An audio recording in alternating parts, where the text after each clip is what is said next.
Hi, we're going to make skillet pizza, and this is really a great crustless pizza, and it's one of those super things for when everybody is in a hurry to eat something and there's not a lot of time to fix anything.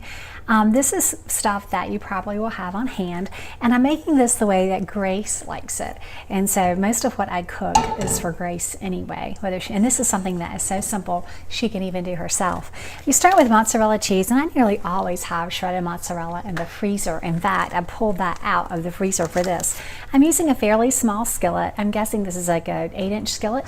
I have not measured it. David's like, I don't know. So what I do is I just sprinkle the cheese in the bottom, and the cheese is going to become the crust. Now I'm using mozzarella cheese that we shredded ourselves. You can use the store shredded, but they often put fillers and starches and things in it that you really don't want, and food starches to keep it from clumping. And if you shred it yourself and store it in the freezer, it should be just fine. So once you get it in, and you're going to make just a layer as thick or deep as you want. Once you get it in there, and this is cold, once you get it in, it will begin to melt. The other thing that I like to add to the cheese, and this is totally optional, this may be getting too fancy for some folks, but the other thing I really love to add is some seasoning. And when you put this is just Italian seasoning mixed with a little bit of garlic powder. When you put it in with the cheese, the fat from the cheese as it melts kind of helps to hydrate the herbs and spices and just gives it a great flavor. So even if I make fathead pizza or something, I like to add herbs to the cheese part because I think that's just where the flavor is. So this is starting to melt. I don't know if you can see it or not. Can they see that? I'm just going to sprinkle this over. And it's just going into the cheese, but the cheese is starting to get all melty. And I've got it on high heat, so maybe I won't burn anything, but we'll get it done quickly. And as it begins to melt, it just becomes like one kind of big pool of cheese. Then you can add your toppings. Add whatever toppings you like. Grace has told me she wants pepperoni and black olives, and of course cheese, and I'm adding some breakfast sausage to it. This is homemade breakfast sausage. You can use Italian sausage, whatever kind of sausage you like, but I'm going to put a little sausage, and this is just like a leftover patty, so you can also kind of cannibalize your leftovers to make this. I love meals where I can use leftovers to make a fun, fresh meal. And so, yeah, that's starting to bubble and come together nicely. So let me put the pepperoni in here. And I'm not even like counting or measuring with the pepperoni. I'm going to turn the heat down just a bit because it's starting to bubble on one side, and turn this. I don't usually cook on this side. If you can tell, this is like a different camera angle. I don't usually cook from this side, so it's a little different talking to you and cooking. Things aren't where they normally are. It's looking really good. And I did not get a spatula. I need a really big spatula. Let me sprinkle on some of the sausage, and any toppings that you put, you're going to want them to be cooked, because basically you're not really cooking this. You're really melting the cheese and kind of warming it all up. So I really wouldn't put, you can put vegetables. I like to put onion and bell pepper, but I would saute those first. I wouldn't just put them on there raw, or they're going to be crunchy. So unless you want to eat them raw, I wouldn't do that. All right, almost done, and my hair is in my eye, so I apologize. Somebody's going to say, don't touch your hair, and I can't help it. I feel like it's in my eyes. Okay, I don't work for a restaurant. I don't think I ever could. All right, putting it all in there, and you can see it's bubbling. I hope you can see it's bubbling. I'm going to throw these last 2 pepperoni in here because if I don't do that, I'll pop them in my mouth. And then these are the black olives, and this is something that makes it Grace's pizza, because David would not touch this with a 10-foot pole. He would have up until the black olives. And now this is all either Grace's or mine. And Grace knows that I like this too.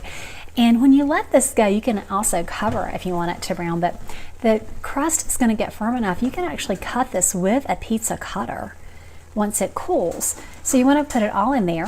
It's going to get hot. And in the time that it's taken me to put this together, it's almost done. I'm going to see what I can do about showing you what it looks like. It's not quite ready, but when it's ready, what I'll do is simply flip it onto the plate, And this is the plate that I had the ingredients on, but everything was cooked, so that's not a problem. And you can, some people like to open like tomato sauce or use some pizza sauce. It's low carb. I like to use Aldi's tomato sauce. It is 4 total carbs in a 1/4 cup, and you wouldn't use nearly that. You might use a tablespoon or so, which is going to be about a carb. And so that is a really great option for this. As far as the other ingredients, there's 1 carb in the olives. We did measure those out. 5 of the olives make 1 carb. So you probably, if you put the spices, add everything in there together, I'd probably safely count this as 3 total carbs with the spices and everything. And then end with this. But Grace doesn't usually use that. And I think, not quite, needs a little more time. I'm trying to rush it.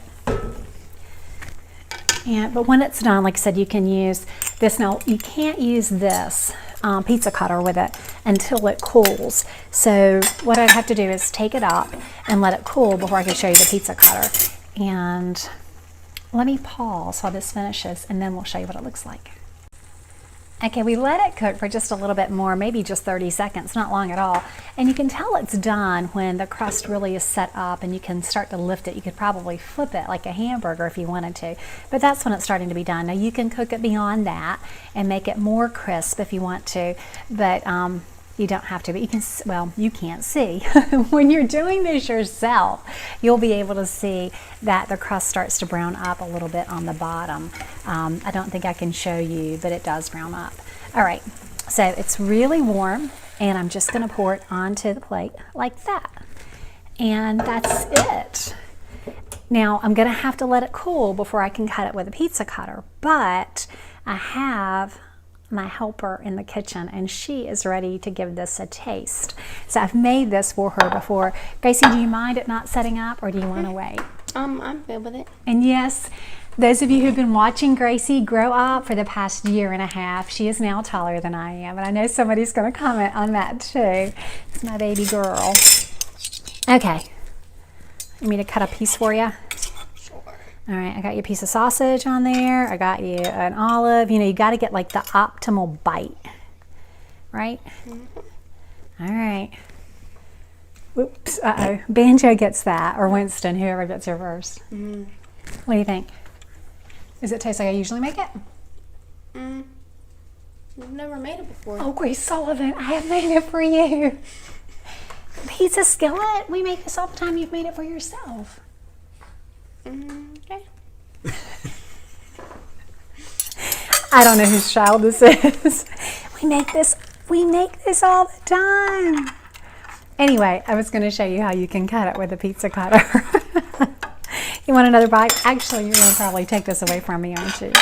I hope that if you make this for your family, that they remember it, that they enjoy it too.